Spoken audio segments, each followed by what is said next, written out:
Did you ever think we'd see the day when Venezuela would start taking back its own citizens? It seems almost as improbable as finding a unicorn grazing in Central Park. Maybe they're considering opening a theme park where you can meet a unicorn and ride down to Guantánamo Bay on a roller coaster. If that's the case, Venezuela is going to need a lot more roller coasters.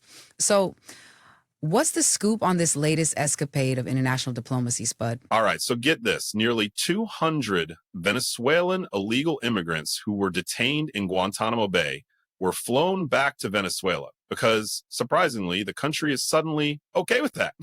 Yes, definitely surprising. Given the past reluctance from Venezuela, it's like spotting those unicorns and realizing they grant visas. What do you think prompted this change? I bet they struck a deal involving a lifetime supply of American cheeseburgers or something. Or maybe they agreed to swap some baseball players.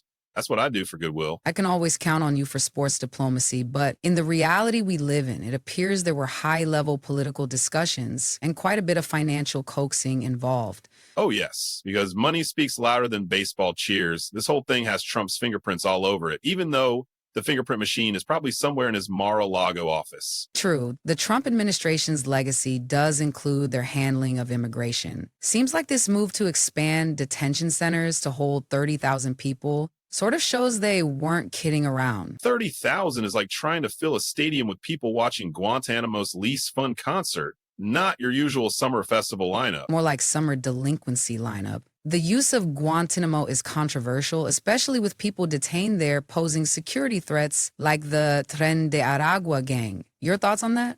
Threats are definitely not as fun as unicorns. But if these gangs are as dangerous as they say, maybe it's like putting them in a box far out to sea until they learn how to behave. There you go, Spud, solving world crime with a sprinkle of imagination, though the designation of these gang members as terrorists complicates matters, especially with U.S. and Venezuela playing a diplomatic tango. Let's hope no one trips over during the tango. What really gets me is the political tug-of-war. Venezuela's statement about rejecting criminalization sounds like they are standing on a podium with a banner crying for freedom. In